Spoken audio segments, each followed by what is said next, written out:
I picked a really bad point in the evening to actually quite need a piss.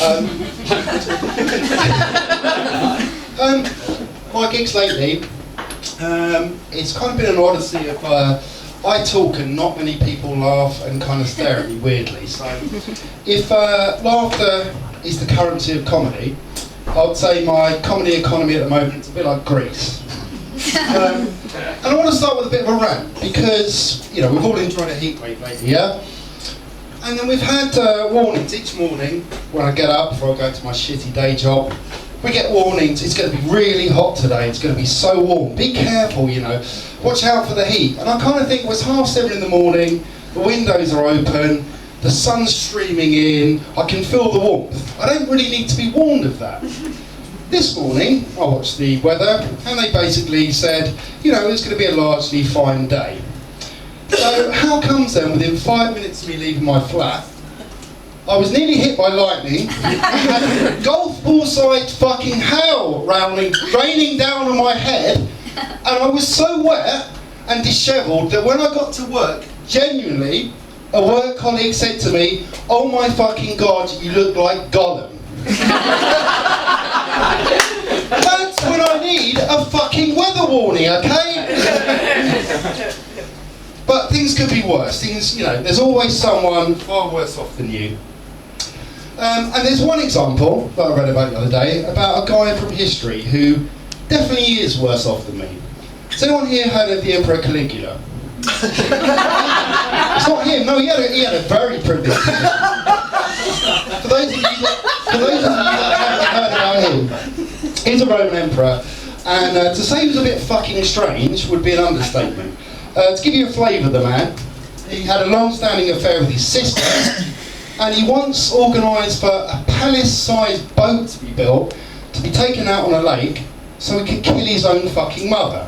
That's how strange this man was.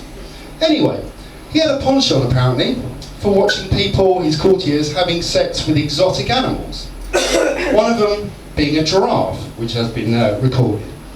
So, if you were that man that had been chosen for that, and you're in your Roman villa, you're chilling out, and anyone who's heard me do animal sex stuff before, yes, I am doing it again, okay? Right? There's no dogs in it this time.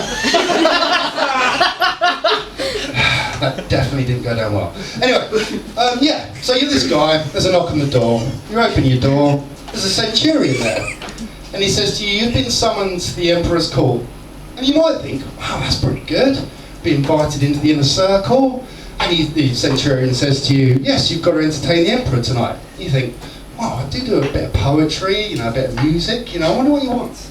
Then the centurion says to you, "Yes, you've been selected to fuck the giraffe." And you go, "Oh, for fuck's sake." And you've got to do it as well, haven't you? Because basically, if you don't do it, you're definitely going to die.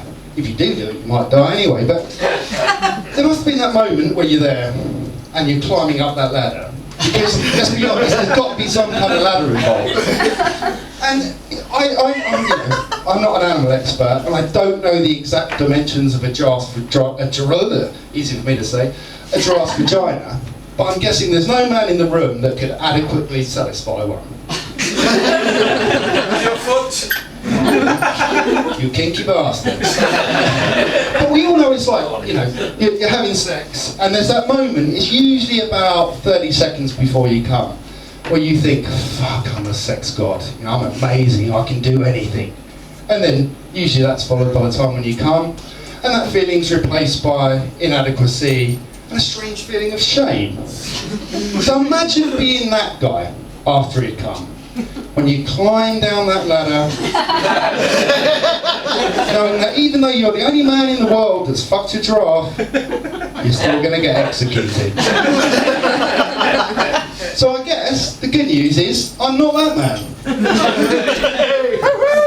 Now the next thing I'm going to do, and I'm going to put the microphone down for a minute.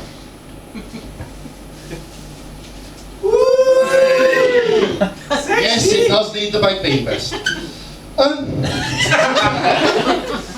Built that up way too much now, haven't I?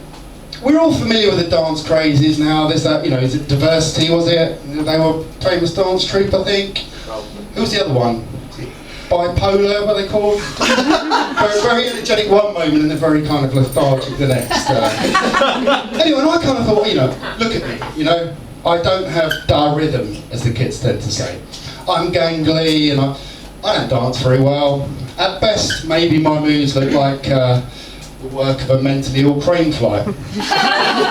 It's all kind of like very awkward.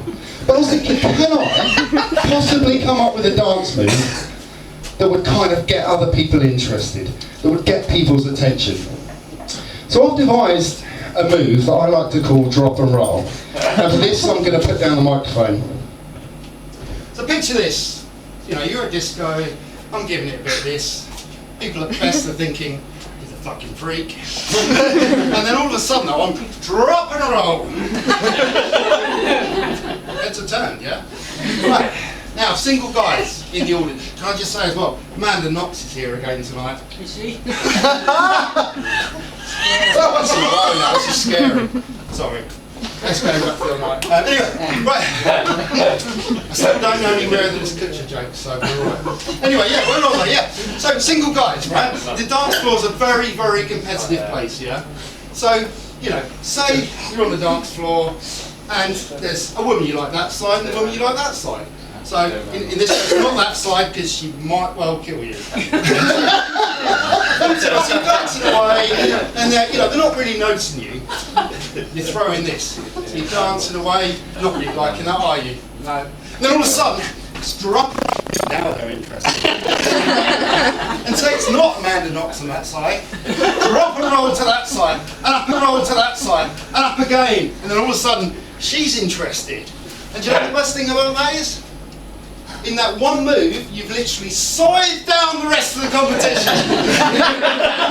Leaving just you and your lovelies. I've been Ryan Kilburn. Thank you very much.